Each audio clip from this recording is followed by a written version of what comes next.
The Dragon Story. Chapter 4. The Journey Begins.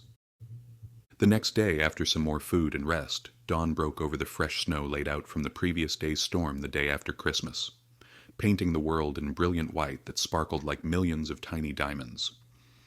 The house was already buzzing with activity, despite the early hour.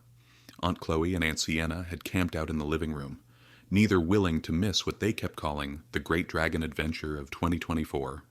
They'd barely slept, too excited about what the morning would bring. "Dragons!" Aunt Sienna had exclaimed, for perhaps the 100th time since yesterday, nearly spilling her coffee. "Real dragons! In our garage!"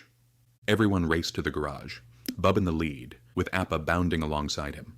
They found Smokey and his mother exactly where they'd left them, curled together in what looked like a dragon-sized yin-yang symbol. Steam rose gently from their sleeping forms, and the air sparkled with tiny embers that danced like fireflies in the early morning light.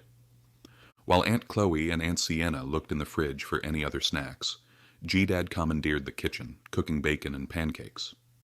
Soon the house smelled like a curious mixture of bacon, sausage, and G-Dad's pancakes with maple syrup warming on the stove. "The dragons need serious fuel for the flight," G-Dad explained, watching in amazement as the mother dragon delicately picked up pieces of the previous night's turkey like potato chips. G-Dad then said, "It's about 200 miles to Mount Washington, and flying in this cold will require extra energy. Plus," he added with a wink at Bub, "who knows what we'll find when we get there." Meanwhile, William's mom was gathering everything she could do to dress Bub up like an Arctic explorer.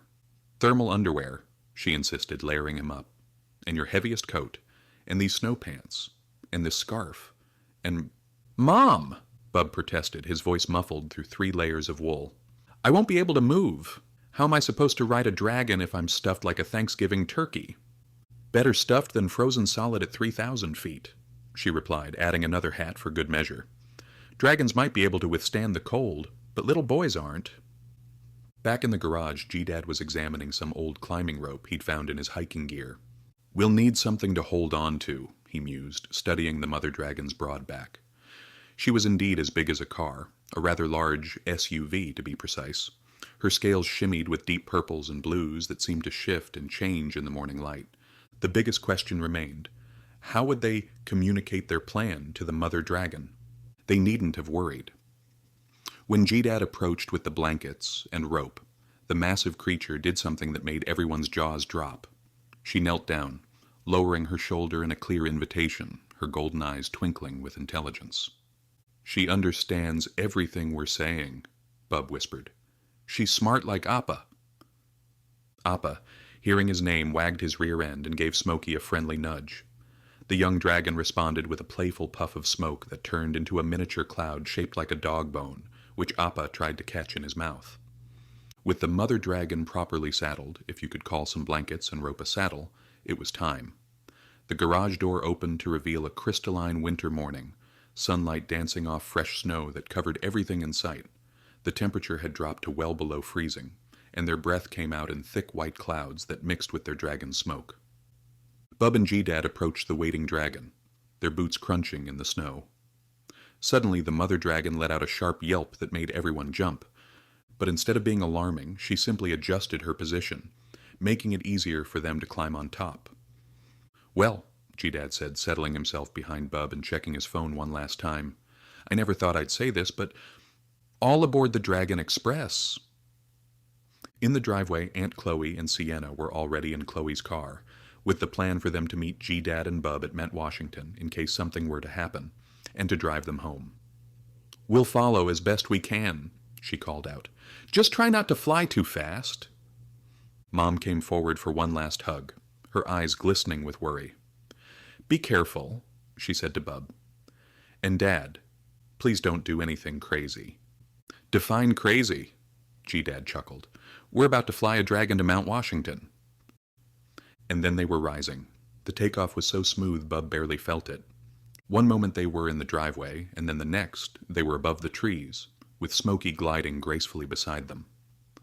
The mother dragon's wings caught the sunlight, sending cascades of purple and blue sparkles across the snow below. The wind whipped past them, surprisingly warm near the dragon's body, and Bub could feel her powerful muscles moving beneath the blankets as she soared higher. The view was absolutely incredible. They could see their entire town spread out like a miniature model, cars looking like toys on the freshly plowed streets, lakes looking like mirrors reflecting the winter sky, and forests stretched out like dark green lawns covered in white. Then G-Dad had a sobering thought. Won't people notice two dragons flying overhead? But the mother dragon seemed to have thought of this already as she rose higher into a layer of thin clouds that provided the perfect cover from land while still letting them see the ground below. The clouds felt like cool mist on Bub's face, and for a moment they were flying through a world of pure white. As they flew north, Bub couldn't help wondering what they would find. The scorch marks on the mother dragon's scales seemed darker in the morning light, and Smokey kept looking ahead nervously, as if expecting something unpleasant. Every now and then, the young dragon would make a small whimpering sound that made Bub's heart ache. 3 hours later, Mount Washington appeared on the horizon, its peak shrouded in ominous clouds. As they got closer, Bub could see why it was famous for having some of the worst weather in the world. Fierce winds whipped snow around its summit, and dark clouds gathered around its peak like a crown. The mother dragon began descending toward a section of rocky cliffs, and Bub saw their destination, a dark opening in the mountainside, a cave that seemed to go deep into the rock. Ice crystals hung from its entrance like teeth. They landed just inside the cave entrance, the mother dragon's wings stirring up small whirlwinds of snow. As soon as they dismounted, she let out a loud cry that echoed through the cavern. Smokey immediately ducked behind her, his golden eyes wide with what looked unmistakably like fear. G-Dad pulled out his flashlight and pointed it into the darkness. The beam seemed to be swallowed by the blackness ahead. "Hello!" he called out, his voice bouncing off the stone walls. Silence. "Hello?" He tried again, taking a cautious step forward. More silence, heavy and thick. And then just as G-Dad opened his mouth to call out a third time, it came. A growl that seemed to shake the very mountain itself.